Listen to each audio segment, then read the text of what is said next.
I know a number of people said they wanted to catch on but couldn't join. So, um, the thought today was Ken is who I go to a lot of times with my ethical quandaries. And I like to um, always kind of pick his brain with different things. And what the thought today was to start this can be an open Q&A, but to kind of start this with a conversation about one of the things that I know Ken and I like to talk about. And then I'm also thinking about as we look at our Atlas trainer policies of how do we help other organizations or other people migrate to all positive methods?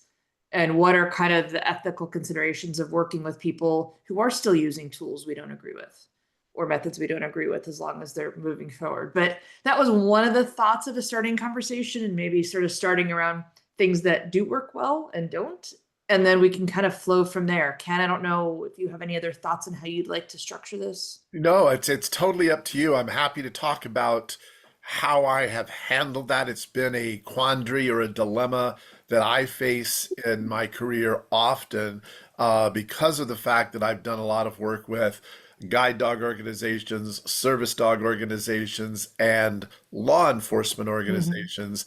In many, many cases, they are organizations that are still or are in the process of transitioning away from punishment tools, but they haven't completely quit using them yet. And often that uh, puts me in a it's not a moral quandary anymore because I've gotten used to dealing with it and I come into those organizations. They understand and know coming in that I am a positive reinforcement trainer. And so I set some guidelines and set some uh, goals in mind that help them understand my position and the way I would like to work with them. They clearly invite me because they know that I work as a positive reinforcement trainer and because they have expressed a desire to transition to using more positive reinforcement tools. In some cases, it is the trainer that I am working with that has made that request. In other cases, it may be an organization that has made the request, and that trainer hasn't really necessarily themselves bought into that idea, but are doing so because they were told to do so. And of course, that then I am met with a little bit more resistance there, but I still have really gotten used to dealing with those kinds of challenges and really have a way that I approach working with them that has been very, very effective for me. It isn't necessarily the right approach for everybody, but it certainly works well for me, and it usually gets my foot in the door. It keeps my foot in the door, and so to speak, and it keeps me working in that particular environment as we try to transition them to the use of new or different tools. Could you speak some to what that approach Sure, sure. I mean, is? the approach that I take varies depending on how where they currently are. In other words, are they just beginning their journey, meaning they have not started using positive reinforcement tools hardly at all, and they want to begin, or whether it's like with some of the guide dog organizations, they often had transitioned to positive reinforcement predominantly, but had certain skills or certain uh, aspects of their program that they still used aversive tools for, and were not had not found a way to transition away from those tools. But in general, a couple of key factors that I think about when I work with them is I start off by saying my goal is to get you to a place where you can use positive reinforcement tools, uh, if not exclusively, certainly a greater use of those tools. And that's my reason for being here. And so my goal is that I would like to see you continue to progress along the path of reducing the use of aversive tools, increasing the use of positive reinforcement tools. And as long as that I can see that you're making steady progress in the direction that we're heading, then I'm going to continue to work with you. If at any point that progress stagnates or I get the sense that you have gone as far as you are willing to go and you're not willing to transition further, then that's when I step forward and say, it looks like I've taken you as far as you're willing to go. Mm. Do you want to sever this relationship now, or do you really want to commit to moving in this direction? Because in the past several weeks or months, depending on how long it's been, I've noticed a decrease in your effort, or a stop, a barrier to your progress.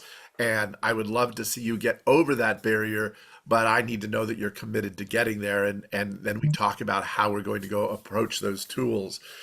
I also tend to start these consults, or these relationships, by explaining that I totally understand where they are coming from, and I understand why they use the tools they use. I started my career as a guide dog trainer in an organization that was not entirely positive reinforcement, and I certainly understand the thinking behind using some of the aversive tools. And so, having been what a lot of people refer to as a crossover trainer myself, it allows me to walk in their shoes and understand the challenges that they face. So, I always go in with an understanding that I understand that you use these tools. I do not, and I'm not going to use these tools while I'm working with you. You can continue to use the tools that you choose to use. My hope is that you commit to learning the new tools that I'd like to teach you. And as soon as you are proficient at using them, that you will commit to transitioning over, assuming that they are effective as I know that they can be. And I certainly understand if you are not willing to make the transition until you see, or that I can demonstrate to you, that they are just as effective tools and that they will get the job done as well as the tools that you're used to using. And so I go into those organizations. I already understand their mindset, and I already understand that there's going to be some resistance there. So I kind of go into it with the idea of, hey, you use the tools you feel you need to use. My role here is to help you learn new tools, show you how to use them. And once you're proficient at using them, it will be up to you if you decide you want to transition to the use of these new tools. And in a way, what it does is, it's sort of, you can almost see the tension in their bodies relax a little bit, because I'm not saying you must, I will force you to use these tools. I don't take that approach. I take the approach of, these are the tools I was asked to teach you. So I'm going to teach them to you. I will answer questions about their use. I will help you learn to use them better. And my goal is, if I can get you to a point where they are as effective or more effective than tools that you currently use, that you will transition voluntarily on your own, because you realize that they work so much better. And and I think by coming in with that attitude, and without the idea of, I am here to change you, I am here just to teach you new tools. And if you like these tools and they work for you, then you can make the choice to transition to them. I think that that has made a huge difference. It has lowered the resistance a little bit, because I'm not telling them that they must. Now, it could be that their organization is telling them that they must, but that's up to their organization and their leadership to tell them that they must. My role is just to teach them how to use these tools more effectively, and give them examples of where we have used those tools in similar situations, and let them see the effectiveness of those tools, and let them see the effectiveness of the reliability of the dogs that we've trained that way. So that's, I guess, the way I would start answering that question, Jen, unless you have a more in-depth question about that. And I think that's a great, and people have lots of time to jump in and ask. I think that's a really great general perspective. I think one thing, you have an advantage at this point of going in as a world-renowned expert, and people are hiring you to go in. What about what I see a lot of people facing, is, what if they are an employee at a guide dog organization, or a puppy raiser, or volunteer, or they are working with other professional colleagues, And essentially going in just like Karen Pryor has a pledge we do, where we're saying, hey, we're not going to use these methods and tools. But how do I go work for an organization with the hope to help them change methods? Because it's really, if we don't ever collaborate with people, right, no one ever changes. Exactly. And So how do we, what's the advice for this person that's like, hey, because this is really common. I just got a job at this guide dog school, or I just got a job at the service dog program that has partway through that transition, right. right? They're not in e-collars, they're not on prong collars. They're, quote unquote balanced. Maybe they're using chain martingales, but they're somewhere in that spectrum. What Right. is your advice for that person going in to have influence? So yeah, I have a lot of different ways that I approach advice to that individual. One is the advice as a representative of KPA, but the other is just my advice as an individual who has found myself in those kind of situations. And in general, I am of the belief that you are going to make you cannot make great changes within an organization if you are outside of that organization. And so consequently, I always feel like accepting the job and getting into the job is a worthwhile place to be. However, it does put you in a compromising situation in that you are now faced with leadership, bosses, supervisors who are telling you that you need to train this way, and you have got your certification from an organization where you have pledged to not necessarily train that way. And so I actually have had numerous conversations uh, as a representative of KPA who have had I've had people talk to me about saying, I'm not sure what to do.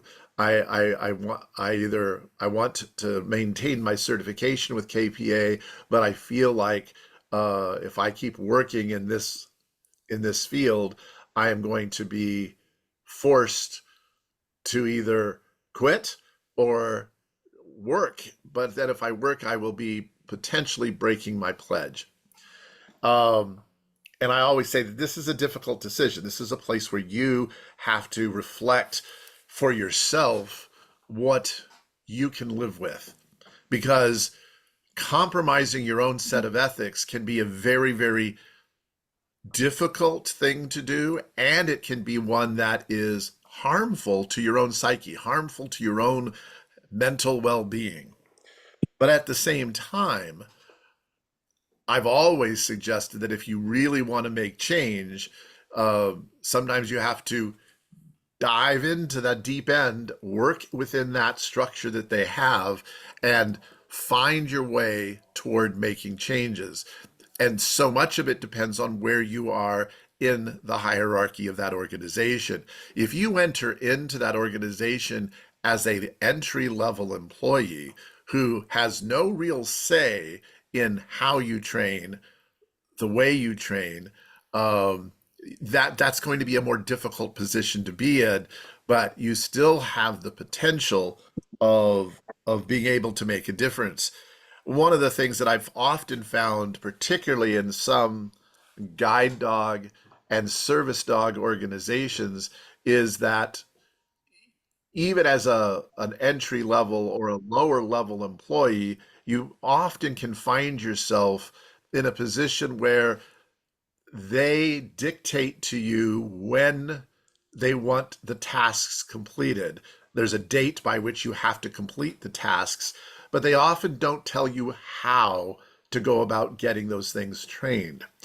And if that's the kind of situation that you're in, where they're not telling you that you must use this tool, they're just saying, I'd like to see this level of reliability and it must be done by this particular date. That's where then you have some freedom to be able to use the techniques that you feel most comfortable with.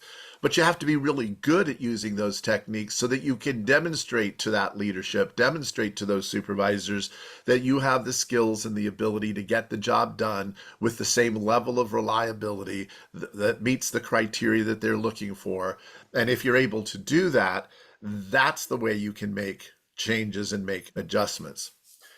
But when you're in a situation that's more restrictive than that, and I've talked with certain KPA graduates who were police officers who within their organization were required they were required by law to have their dogs wearing an electronic collar, and they could not they could not bring their dogs into public without having those collars on. I said that's a difficult situation, and I had suggested that they complete their KPA certification. They would be unable to sign the pledge because their current working situation required them to use tools that we did not agree with, but they would have that education.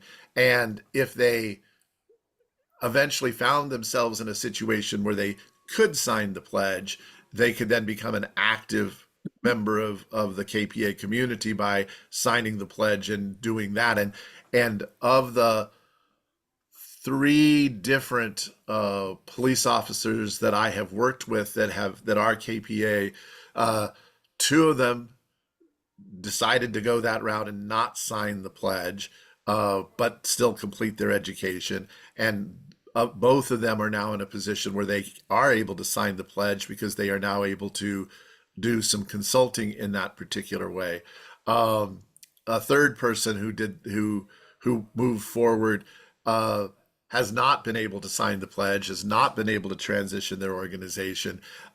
They have the good education, and now they just have to make their own ethical decisions about whether they want to continue working in this organization. Do they feel like they're able to make a difference? And if so, are they willing to tough it out and continue to struggle? Because believe me, for them, it's a struggle because they now know a better way to train, but they have not yet been able to convince their leadership, convince their community that that they need to change. And so for them, they had to make that decision as to whether staying in the profession but not living up to the standards that they normally would want to live up to was going to be acceptable to them.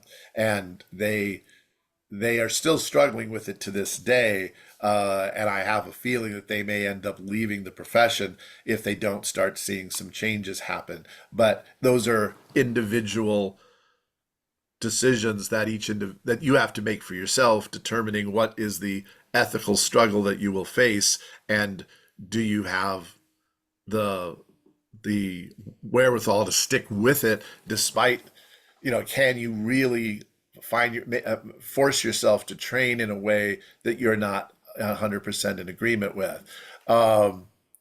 I also have some advice for those that are low in the hierarchy that do not have the authority, that has to do with people skills and how you can uh, the challenge that I see for a lot of these young trainers that find themselves in these situations, if they're not in a position of authority, they often get branded as troublemakers by their supervisors. They're looked at as rabble rousers, troublemakers, and consequently, their supervisors tend to listen to them less because they're the one making a lot of noise that they don't agree with. And I I have worked with a lot of those individuals and helped them navigate that situation. I tend to be someone who when I myself was in that situation many years ago, I found a way to work with my supervisors so that I didn't get perceived as a troublemaker. I wasn't the one complaining and nagging at them to make changes. I made myself really useful and helpful in that organization, which then allowed me to eventually make some of the changes that I wanted to see made. But it takes a certain personality, a certain communication style to be able to be successful at that. And not everybody has the patience and the willingness to work within an organization like that. I think I was unique in my upbringing in that I grew up in a very aversive environment.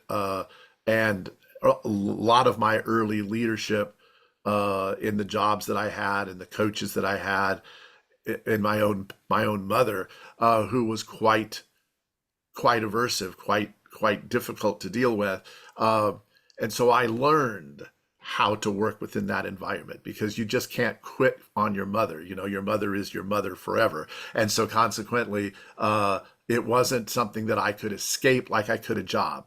You have an aversive boss, you can quit.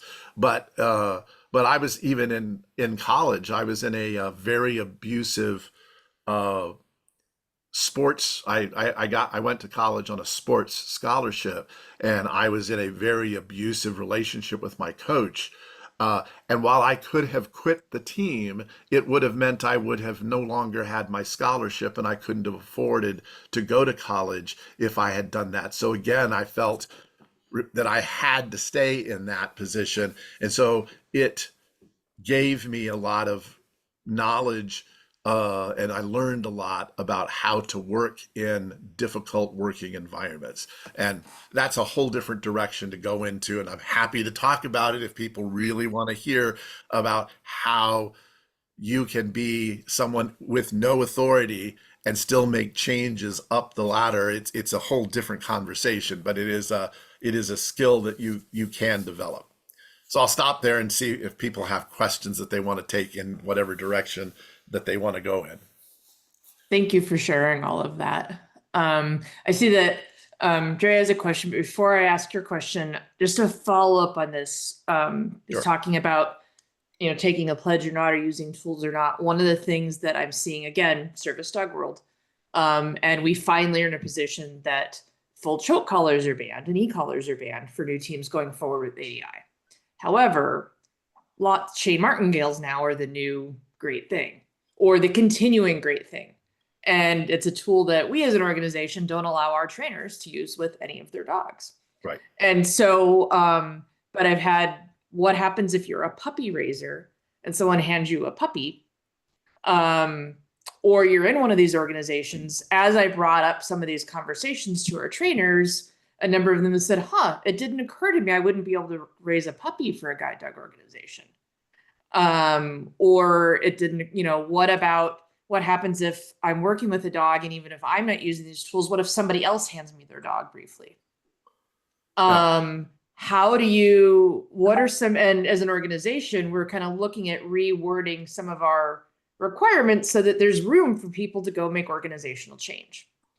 Obviously not a shot collar, but, figure out where are those levels and how to, so what would your advice be to, those individuals where we still want them to be able to influence some change? And in some cases, yeah, you just swap the gear while you have the dog, but that's not always an option when you're back in a group setting. Or I know I talked to one puppy raiser, and her comment was, well, the dogs go back and forth to the prison every 2 weeks. Right. And there's been any gear that goes in and out of there is extremely regulated. And it is not just an option to change the gear on the dogs. Right. So curious what your thoughts are of how you would speak to those folks. Again, I would take a similar approach. And again, the question becomes how restrictive is the organization? And are you, as a puppy raiser, are you, as a person who's taking this dog for periods of time, are you allowed to train your own way, or are you being told, no, you must use these tools? Um, and I still would say the same thing. I would say you either decide, okay, I will follow the guidelines that I am being given by this organization, but I'm going to keep trying to find ways that I can make changes within the organization. And it may be slow. And for some people, that's just unbearable. They just cannot do that. For others, they recognize that their kinder, gentler approach has the potential for wearing off and transitioning to other trainers. You just have to decide, do you have any influence in the big scheme of things? Or, as in some puppy raiser programs, you realize that you have very little influence. You are simply raising the puppy for this other organization, and what happens when they leave your house is beyond your control. And it could be that the rules and stuff that they've taught you is that you're supposed to follow while raising the puppy is so counter to what you believe in that you have to make that decision that I either am not going to work with this organization or I am. Um, I always believe that anyone within any organization has the potential for being able to make changes, but I recognize that realistically that isn't always true, and your voice may not carry much weight depending on where you are, and often as a puppy raiser, you are often very low in the hierarchy of that organization, Hmm. almost having no standing to make real Exactly. changes. And then it becomes one of, do I do this because I still love what they're training these dogs to do, and I want to pr- be helpful in some way? And I do think that often when I'm looking at trying to make changes within the way puppy raisers are allowed to work with their dogs, uh, if you don't have the experience of being a puppy raiser, you kind of are on the outside looking in because you haven't actually done it. And so you don't have the ability to influence them as much as you can if you're somebody who's actually taken on, you know, numerous puppies over the years and helped raise them for this organization. Then at least you're speaking at it from a perspective of experience. And so uh, for me, the answer is very dependent on where where this organization is, what is the likelihood, what are the obstacles to change, and what is the influence that you as an individual have. And after getting all of those answers, that sort of tells me, okay, this is the route that you're going to need to take to be able to affect these changes. And in some cases, there may be very little that you can do, in which case you are then, I believe, faced with this difficult dilemma. Do I compromise my ethics and still work for them because I feel I can maybe make a difference down the road? Or do I need to say, no, I cannot work with you. I want to maintain this certification over here, and I'll find someone else who is able to use me. And I often find that that's a very individualized decision. And I feel that the challenge in answering your question, Jen, is that my advice is very individual depending on the background and the commitment that that particular individual feels. And that's sort of how I have to sort of use a real world scenario to sort of say, okay, here's what I would do in that particular situation. And often it's about asking that individual, do you feel like you are making a difference? Do you feel like you want to continue to do this? Would you want to continue to do this even if they required you to use this aversive tool? And what would that feel like if you were told then by a certifying organization that you could no longer be certified by them? And I would ask those hypothetical but very real questions to help narrow in on what is the right choice for this individual, because everybody's feelings about it are so dramatically unique and so dramatically different from each other. And it's hard to say that this is the one answer that fits all, because there isn't one answer that fits all. Yeah, no, that's really helpful. And I think like I've had lots of those conversations with people too, like you have of calling and saying, so what about this? And it ends up very specific and trying to find that balance of how do we make a flat statement as an organization that Yep. doesn't end up with a bunch of, well, it depends. Individual conversations is very tricky. Right. Yeah, and it is important normally for an organization, a certifying organization, to have very strict criteria. And there's a reason for that, and you need to be able to adhere to that and be able to have an ethical line that you don't want people to cross. But then, as individuals, you have to make your own decision about where you feel you are and want to be that that process. And I realize I am in a unique situation. I am called in as a consultant. If they didn't want to change, they wouldn't have called me in. And so there's somebody in that organization that is trying to make some changes. And so I have the ability to say I am not going to touch the dog, and I'm not going to touch those tools because I don't want to use them, but I'll teach you to use other tools. It is it's very different and far more difficult for an individual who is volunteering or working in that situation, who is faced with this difficult decision that they need to make in that moment. And that's where a lot of those soul searching moments have to come into play. Very much. Thank you. Yeah, we started Atlas in part because of hitting that soul searching moment with a different nonprofit of realizing they were never going to change. Right. And gave up. And that was actually one of the things that led us to start Atlas. There's a question from Dre. She says, I recently took an IABC course that included a module taught by you. In that class, you explained the 8 key questions related to punishment, showing that most people who use punishment don't really know what they're doing because they're not actually decreasing behavior. They're just interrupting it. I found that insight brilliant. I'd love to hear more about it. I think it's a very logical way to present the evidence on this topic.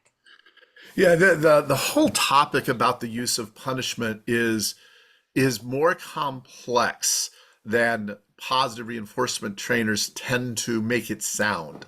It isn't as simple as never use, always use. It isn't that simple. And I've always pointed out to people that first of all, the definitions of punishment are very different in the dictionary as compared to the animal behavior science. Animal behavior science talks about punishment as a tool that decreases the frequency of future behavior. That's not the way the public thinks about punishment. Punishment is often very vindictive. Punishment is often about punishing a person or punishing a dog. But when you're dealing with behavior, it's never about punishing a dog or punishing a person. It's always about punishing a behavior. And that distinction can often seem like it's just semantics, but it's more than that because it makes a huge difference. And oftentimes we see people who use aversive tools and they continue to use them every single day. At which point you have to at some point recognize that if you're using an aversive tool every single day, it's no longer punishment, it's just abusive. Unless the behavior changes, you're not actually punishing the behavior. And so it happens a lot where we raise our voice, we say something harsh, or we yank on a leash, and that bad behavior happens again the next day and the next day and the next day and the next day and the next day. And literally what you are doing when you raise your voice is you are interrupting the behavior. It may startle the dog, it may change their behavior in the moment, but it doesn't punish it long term. And so in cases like that, if you're just going to accept the fact that there are going to be punishers in life, at the very least, they should work. And if they're not working, then it isn't really punishment. And so that's one of the big challenges. And I also think that for me, it isn't about punishment as much as it is about aversive tools, tools that cause harm, tools that cause serious discomfort, because punishment is at work on behavior all the time. And at many times it's at work on behavior and we are aware that it's working on behavior and we don't necessarily choose to change it because the punisher is a natural punisher that doesn't cause harm or discomfort to the animal. We don't purposely employ it, but it's coming from the environment and we often take advantage of that. And we forget that there is still punishment taking place. And so I think when we start talking about the way punishment works, we get ourselves in a lot of trouble because and I say we in the very generic sense, we as positive reinforcement trainers can sometimes tend to overstate the power of positive reinforcement. We can overstate the the risks of punishment, um, and I think in our effort to convince people, we tend to foolishly paint all punishers in this terribly negative light, and are not very realistic in our approach at looking at them. And uh, we just have to keep reminding ourselves that a punisher is something that decreases the frequency of the behavior that it follows, and that uh, uh, a tool that is aversive or is cruel or whatever isn't even really a punisher if it isn't actually decreasing the behavior that you're using it for. In cases like that, it's just mean. It's just like, why do you keep doing it? It is not changing behavior. And when it does work, you shouldn't have to keep using it, and so that becomes that's a whole different issue. But I think that because of the way we have to go about teaching about punishers to the public, there is this tendency for us to say, to make the statement, punishers are always bad, and they're not always bad. It isn't that, but I do think that aversive tools that cause discomfort, aversive tools that cause pain, aversive tools that do those kinds of things to our learners, that to me is unethical. And even if it does change behavior, it seems to me that you may be causing other damage and harm to an animal. I'm actually going off on tangents, and I don't even know what I'm trying to answer now. I'm It's responding. fine. I'm responding to that original question about the fact that I feel like a lot of times people think that they're punishing the behavior of their dog, but what they're really doing is they're punishing their dog. They're not punishing the behavior. The behavior doesn't change, and so consequently we should really be examining what it is we're doing when we use those tools. And I did want to call it, everybody's welcome to like ask questions, just don't stomp on each other. You don't have to put it in chat. Um, so I know Cindy, you just sort of made a commentary. I didn't know if you wanted to actually state that. Shannon, you said, I think more of us just need to focus on stating ethics rather than science, because we get caught up in strawman arguments or overstating, as you say, Ken, which is an endless false dichotomy or messy loop. They're the Right. same, we're science-based. Yeah. I didn't know if you wanted to add any other comment to that, Shannon. No, I was just putting it there more for like groupthink, I guess. And okay. And Cindy, I say you work mainly with aggression, and by the time they come to you, they're ready to try something different. Yeah. And what I share isn't just the science says here are the quadrants. I look at a lot of the research that says this is what's happening in the brain when we're employing these different kinds of things, what circuitry is turned on the brain, the neurology, what is happening with that.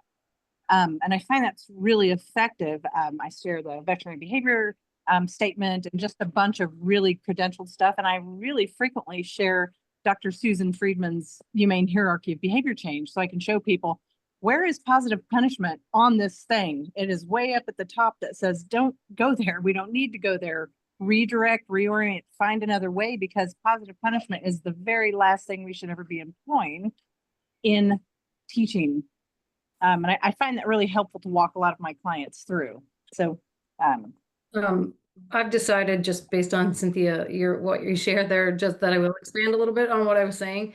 I think that that is true, and sharing the science. Like, I belong to like Christina Spalding's group, and we talk about the science stuff every week and whatever. But like there is a lot of other counterbalancing science that is out there that people reference. And that's what I mean by, like, even if we believe like, okay, but that might be good or bad is a subjective you know, I can't until you read the studies and stuff, but like, um, you might be caught up in arguments with people who can't see each other. Do you know what I'm saying?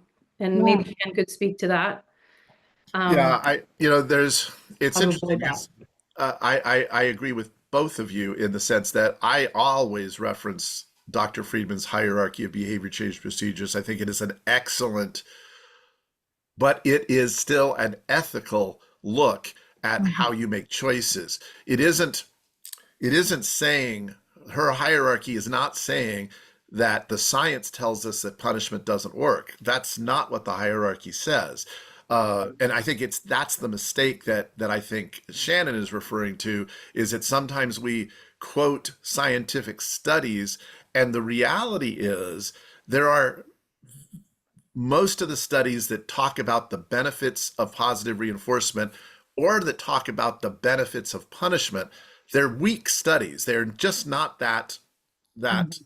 they're just not enough good studies that really look at techniques and the way they're employed. And so I think using the hierarchy is a great way to talk about putting a value on the various tools that we are using and to give reasons why certain tools should be used later.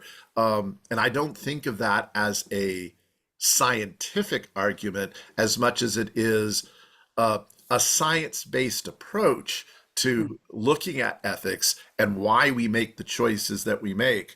But it's still an ethical choice. And I think that ultimately what it boils down to, and what I have come around to when it comes to talking to real world trainers, is I try to stay away from ethics. And the reason I try to stay away from ethics, I know what my ethics are, and I'm happy to tell people what my ethics are.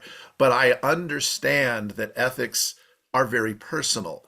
And we all on this screen right now may all agree that we don't like to use punishment, but it doesn't even mean that our ethics are in alignment, that there are probably a variety of things that we do that we think of in different ways. And I've often found that when I start working with a guide dog organization or a law enforcement organization, they get tired of arguing about ethics, because you can argue about ethics all day long. And if you just disagree about ethics, there's not a lot you can do about it. What generally convinces a law enforcement officer or a guide dog trainer to make a change is when they can see that data that suggests that the positive reinforcement approach is more effective or is equally as effective, and that the tools that you're using, that it can be done using positive reinforcement tools, that it can be done well using positive reinforcement tools. And if you can show, because no organization wants to show that they are not as effective as they could be. And so if you're able to show better results using positive reinforcement, then they're more likely to switch to positive reinforcement, not because it's ethically the right thing to do, but because it's working and they're achieving the results and the goals that they want. And that's almost always the biggest obstacle that you run into. In most of the service dog organizations and guide dog organizations that I've worked with, they have no trouble using positive reinforcement for some of the basic behaviors. You can teach a dog to do certain tasks using positive reinforcement and be very effective at it. Where they find difficulty is when they decide that they want to be able to get their dogs to ignore distractions. They want their dogs to not be pulled off their goal task by a squirrel running across their path, a kid offering an ice cream cone to the dog, something that will draw their dog away from the task that's desired. Those are the situations where people will say, here's when I must use a punisher. I need to use a punisher to let my dogs understand that this behavior is wrong, that they cannot get pulled off task. And because as a service dog trainer or a guide dog trainer, you want to be able to give a very reliable dog to the eventual handler. There's always that belief that punishment is the surest way to have success. And so those are the times when I have to pull out data and be able to demonstrate that you can have a very, very well behaved dog who will stay on task and ignore squirrels and ignore the deer running by and ignore all of these things that are normally problematic, and show them that you can do that with positive reinforcement. Here are the techniques you can use to teach dogs to want to stay on task, to choose to stay on task, and not to get pulled off task. And when they can see evidence that says, oh, I had no idea that could be trained that way. I always assumed the only way I could get a reliable dog who isn't going to pull my blind handler over onto his side when a cat runs across his pathway was to punish that behavior. And so that's where I don't try to get into science-based arguments. I don't try to get into ethic-based arguments. I try to get into evidence-based arguments where I can show evidence of this technique working, and it works as well as, if not better than, the techniques that they currently use. I just don't know a trainer who goes, well, I realize that's better and that would make my dog more efficient, but I don't want to use it. Nobody makes that decision. They may make the decision not to use it for ethical reasons. They may make the decision not to use it for what they believe is a science-based reason. Because just face it, the science says that punishers work and the science says that reinforcement works. They're working on two different parts of the equation.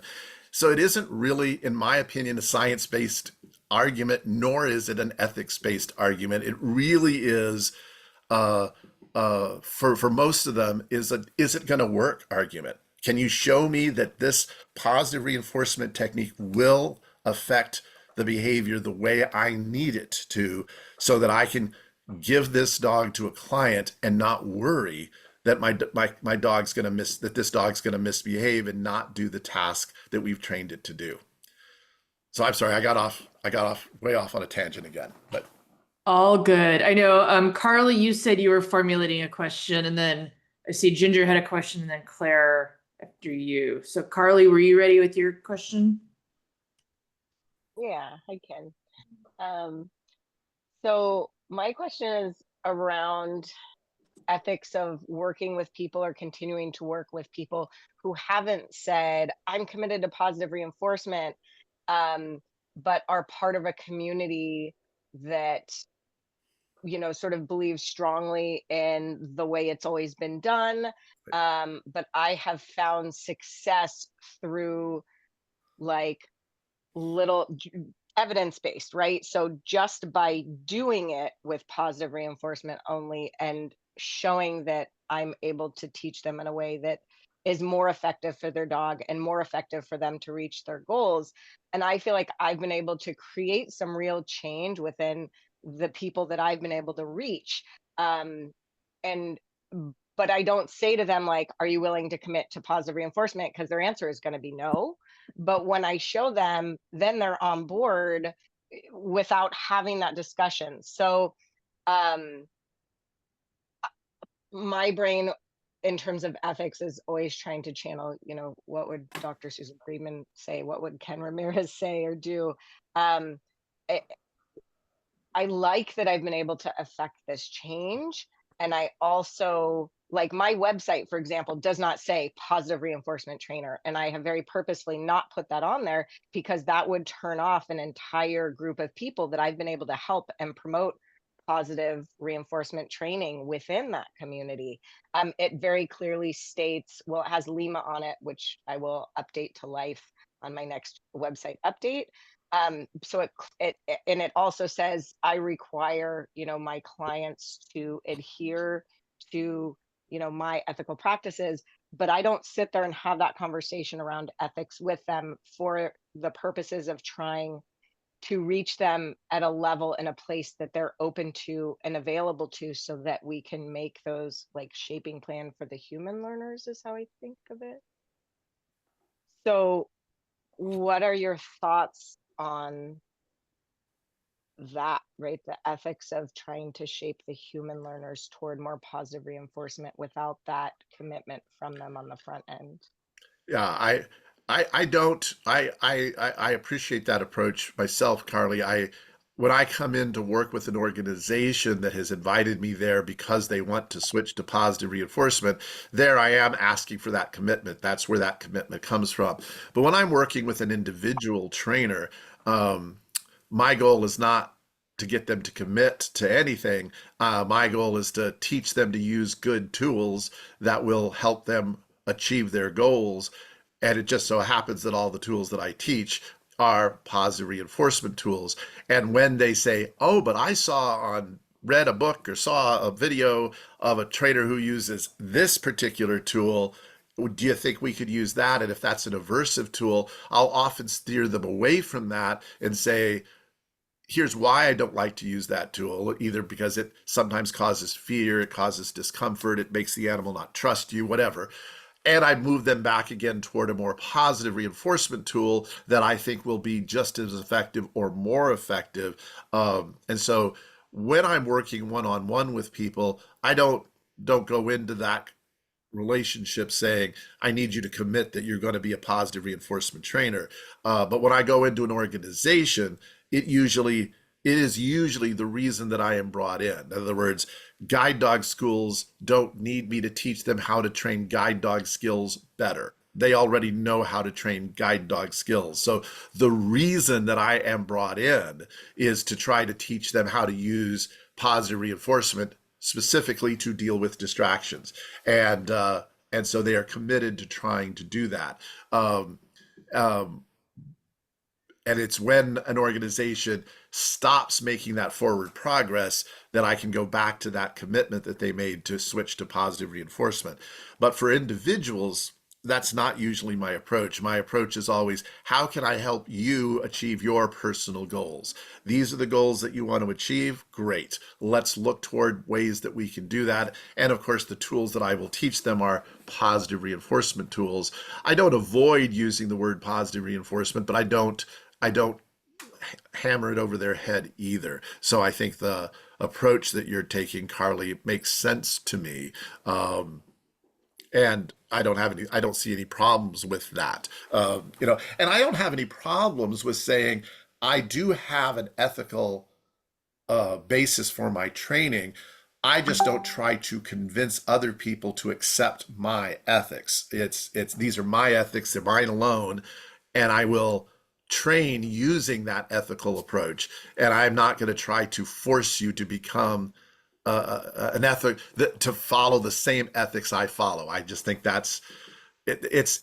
you're hammering too hard on something that isn't my area of expertise. My area of expertise is training, and I'm all in favor of using those same positive reinforcement techniques with your human learners, whether it's with your child or your spouse or your employees or your clients. I use them because they work. I use them because they're effective. I use them because they're kind. I use them for lots of different reasons.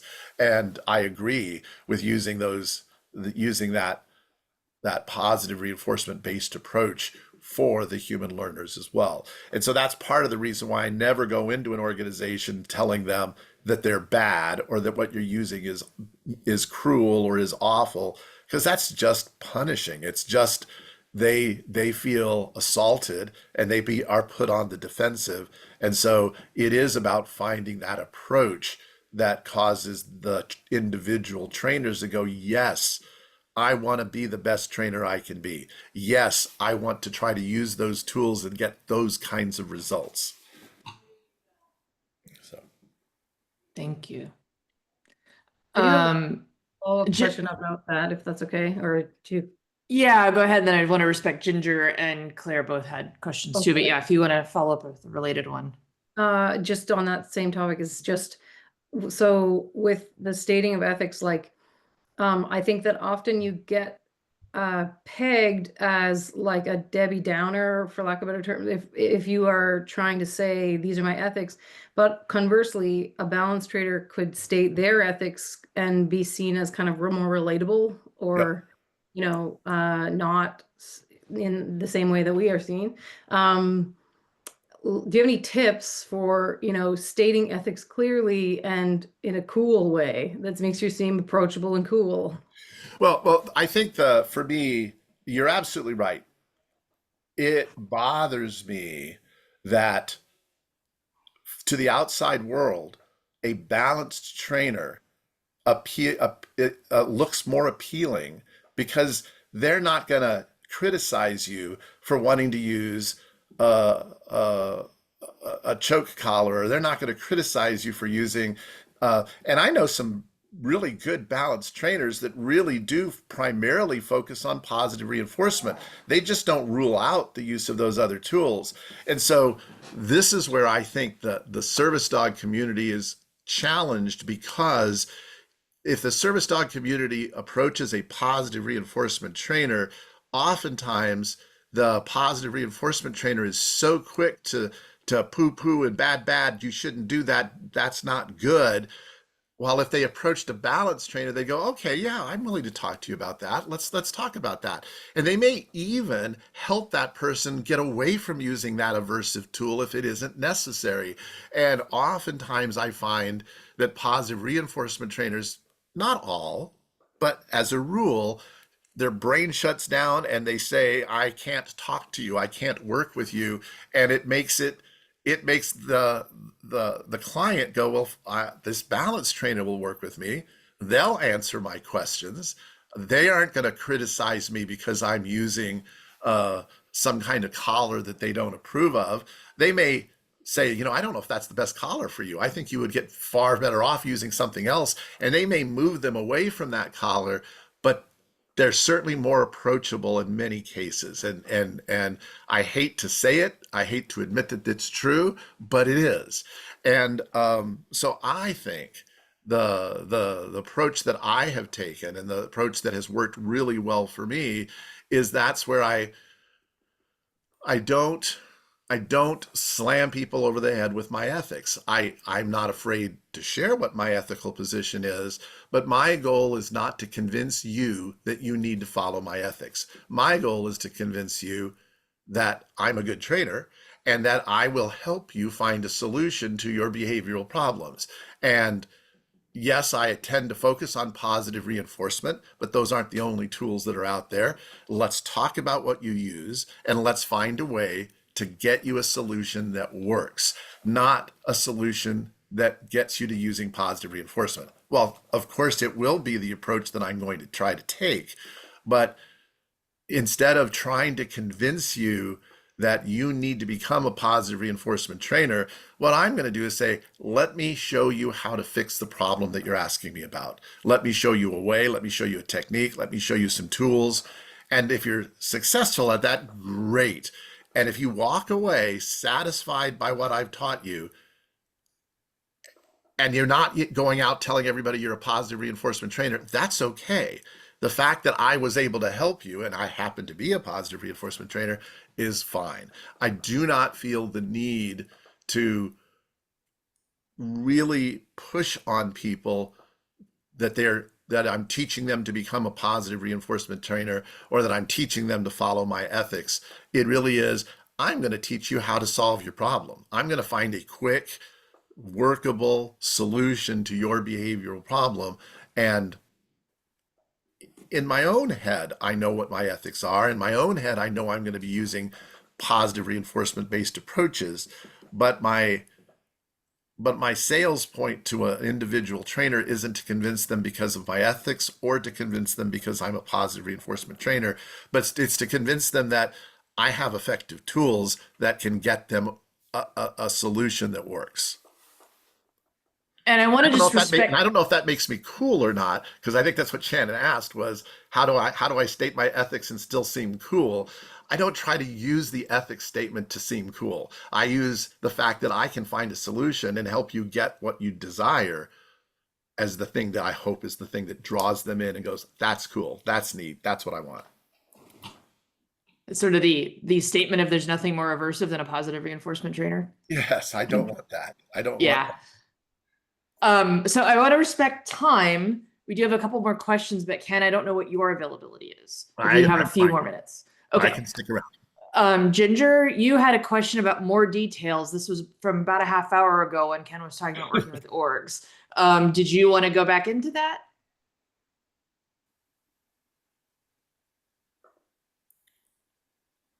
Hi. Hi. Yeah, I just had a quick question in regards to, I think, efficiency. What were some of the exact behaviors that you were hired for with the guide dog organization, and how were you doing it differently than they were? The yeah Yeah, the keep it simple. I'll try. the main one I've already brought up, but maybe you might have more questions for me about that. More often than not, the stumbling block for a lot of organizations that have already committed to using positive reinforcement but have challenges is to deal with distractions. Uh, they are like, we are almost 100% positive reinforcement, but when it comes to a dog pulling away from their handler, we have found that we have to use punishers so that the dog knows that it can't do those behaviors.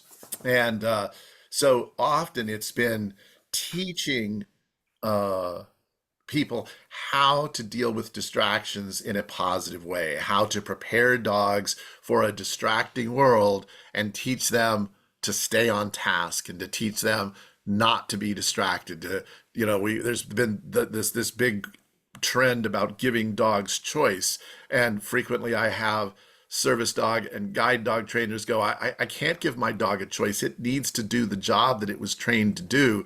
I can't tell the handler that, well, your dog chose not to alert when the doorbell rang. The dog chose not to do this, and you're The dog had choice in the essential layers of training. yes. And what I say it normally is, it is the fact that I like Susan Friedman's mantra, which is honor the no, but teach them to get to the yes. And so if the dog is choosing to not do the behavior, or the dog is choosing to chase the squirrel or do these other things, you need to teach them how staying on task in the face of a squirrel is worth staying on task. And it's about getting that training in the right way from the very start.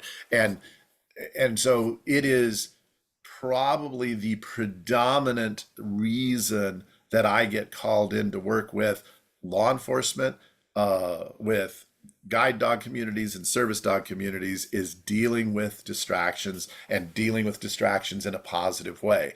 And those are the dilemmas that are constantly presented to me over and over and over again. And so that's What are where so their punishment-based methods aren't alleviating the distraction from the dog.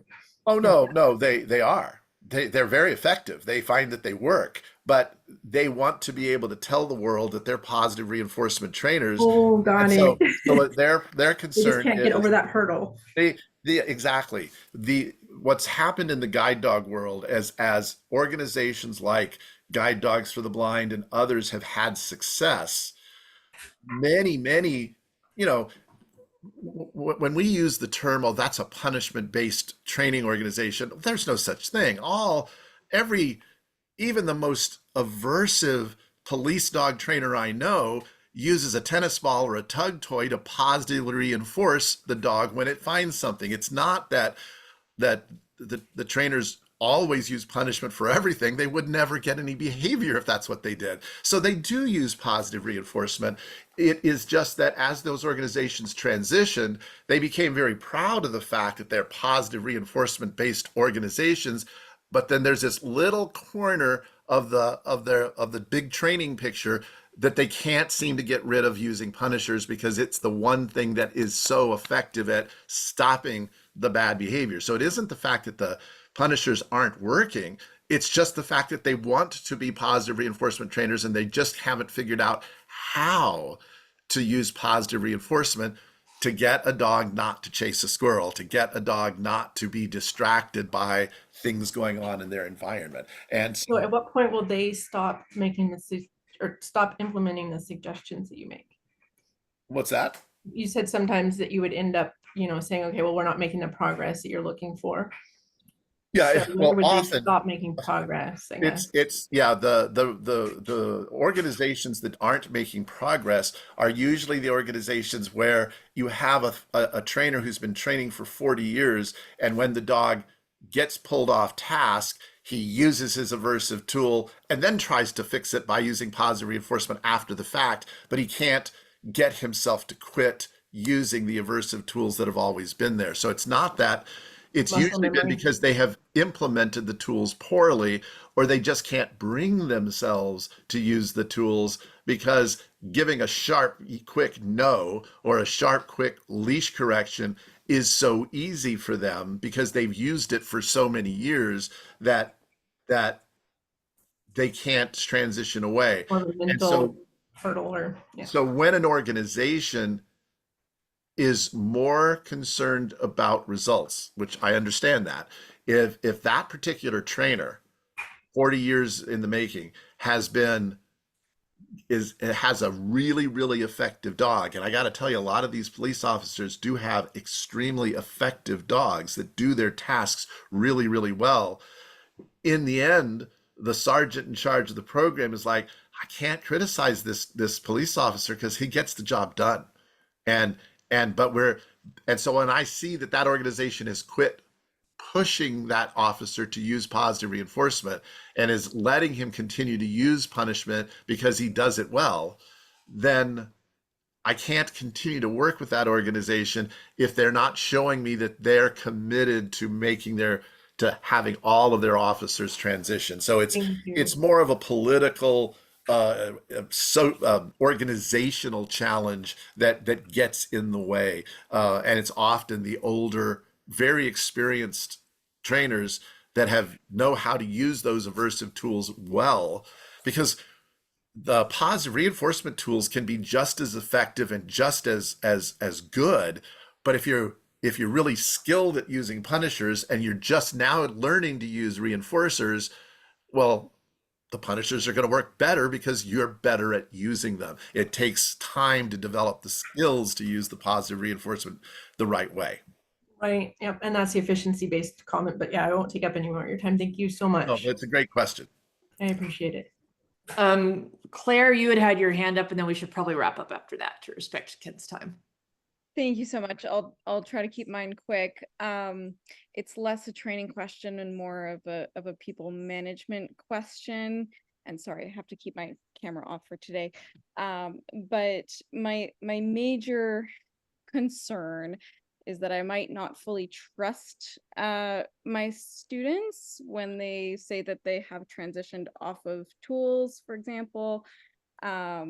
We have in our contract, they sign the contract when they get their vest, their program vest, but I'm really concerned that there may be students that are having their dog out on my program vest and a prong collar, for example.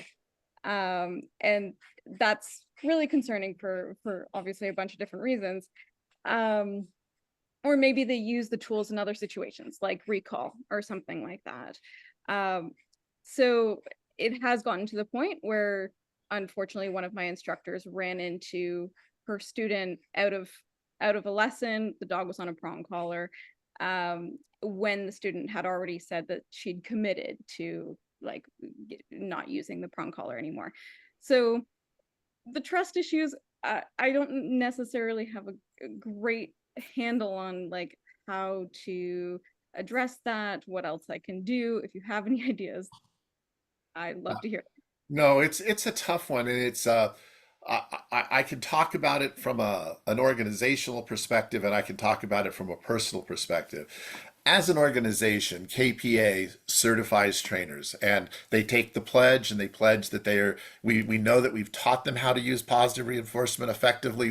They've pledged that they will always use positive reinforcement, and we do have an ethics board that when someone comes across someone who says that they're a KPA trainer and they're using an aversive tool, they will file a complaint, and then we have to investigate it. We give the trainer the opportunity to share their perspective or what they're doing, and then inevitably we either have to revoke their their certification and their active certification, or we find that perhaps it was a misperception, it wasn't true. Either way, we have to legislate it. We have to deal with it from an organizational perspective.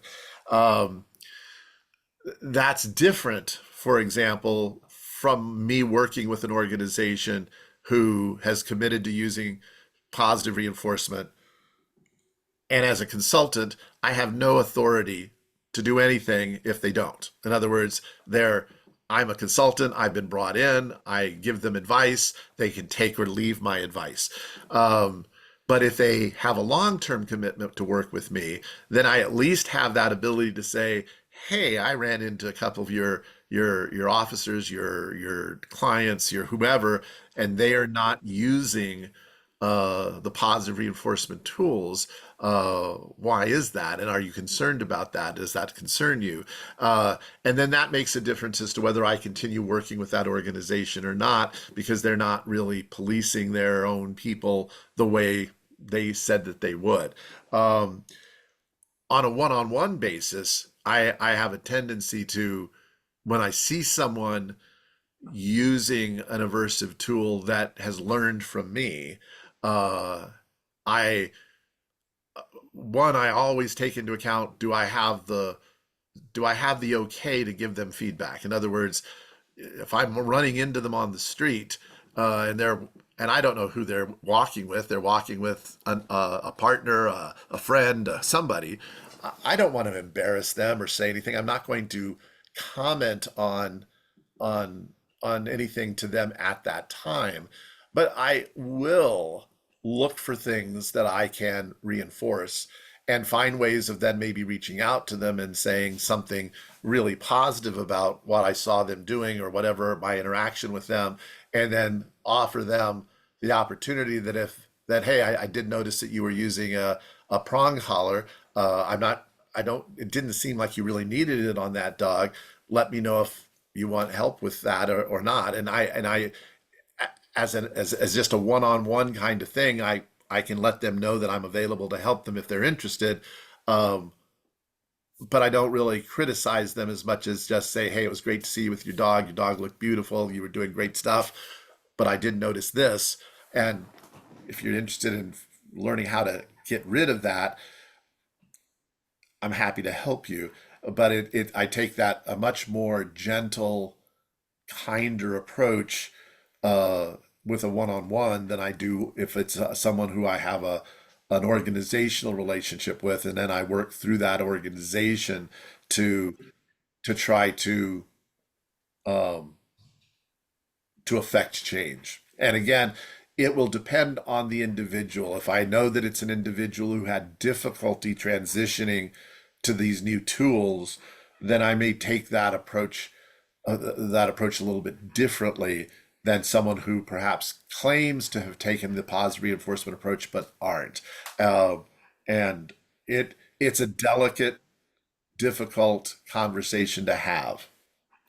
And I think it's even more nuanced when the client is someone with disabilities, and it can be very easy to come across as a very ableist person, not recognizing there may be fear in why they're doing things or frustration. Often I find they are a client who's committed, and they may have something going on with their disability, their cognitive function, their emotional function that day that is resulting in them being stressed and responding other than they want to. Right. Yeah, that is a very common problem, and one of the challenges that I'm always facing, particularly with service dogs, is a service dog that is on some kind of a collar designed to help them gain more control over the dog. And I recognize that in many situations they are using that collar out of fear. They're using that collar out of respect for the strength of their dog and the worry that their dog can overpower them or do something that's going to cause them physical harm. And so consequently, they don't feel safe unless they use that particular tool. That has to be handled very delicately, because until they have an alternative tool to use, you're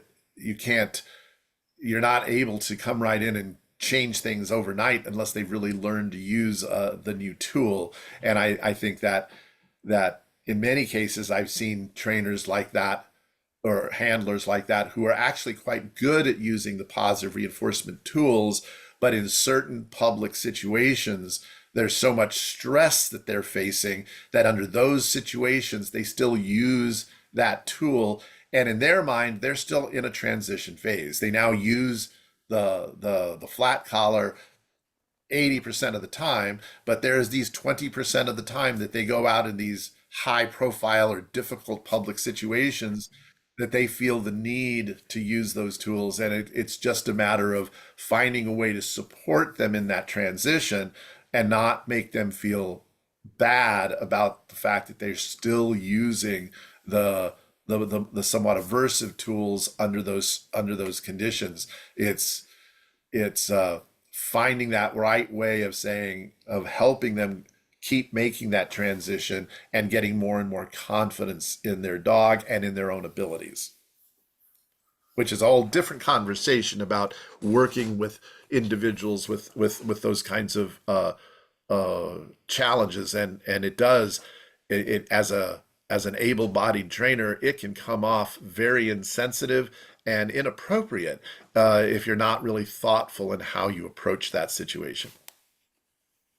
Yeah. Which is definitely one of the things we spend a lot of time educating our trainers on, but it's still, as you said, it's very nuanced and every individual is different. Well, Ken, thank you so much for taking this time for our group. Love the relationship we have with you and Atlas. And so hopefully everybody got a lot of value out of this. I will put in our internal Canvas trainer group so people have access to the recording. And let me know if there's follow-ups you'd like me to ask Ken about. But otherwise, thank you very much, Ken. And thank you to all of our wonderful trainers. Thank you. Nice seeing you all. Thanks all.